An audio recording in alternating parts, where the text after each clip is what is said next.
ბათუმელებისა და ნეტგაზეთის დამფუძნებლის მზია ამაღლობელისთვის პატიმრობის შეფარდების საკითხზე უკვე ქუთაისის სააპელაციო სასამართლო იმსჯელებს.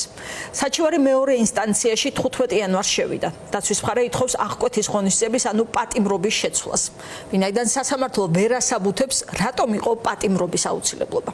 საქმეს თან დაერთვება სახალხო დამცველის შეფასებაც 14 იანვარს მზია ამაღლობელს ბათუმის საქალაქო სასამართლომ წინასწარი პატიმრობა შეუფარდა. მან საიას უთხრა, რომ ბათუმის პოლიციის უფროსმა მას შეაფურთხა და არაერთგზის დაემუქრა. მეთანხმებით მოკლედ ახალი დანაშაულის საფრთხეს და მტკიცებულების განადგურების საფრთხეს, რა თქმა უნდა, რაზეც სასამართლო მისაუბრა, სრულიად არაარგუმენტირებული იყო ეს ყველაფერი, რაიმე კონკრეტული გარემოება არ დასახელებულა ამ საფრთხესთან მიმართებით, იყო აბსტრაქტული და ჰიპოთეტური მთლიანად. ერთადერთი რაც ითქვა, წინა ადმინისტრაციული დაკავების საკითხი, ეს საკითხი ეს 173 მუხლი, რაზეც საუბარია ადმინისტრაციულ სამართალდაღუებათა კოდექსიდან არის ისეთი მუხლი, რომელსაც სასამართლოს გადამოწმება ჭირდება, რომ დამტკიცდეს იყო თუ არა სამართალდაღუება, რაც არ მომხდარა.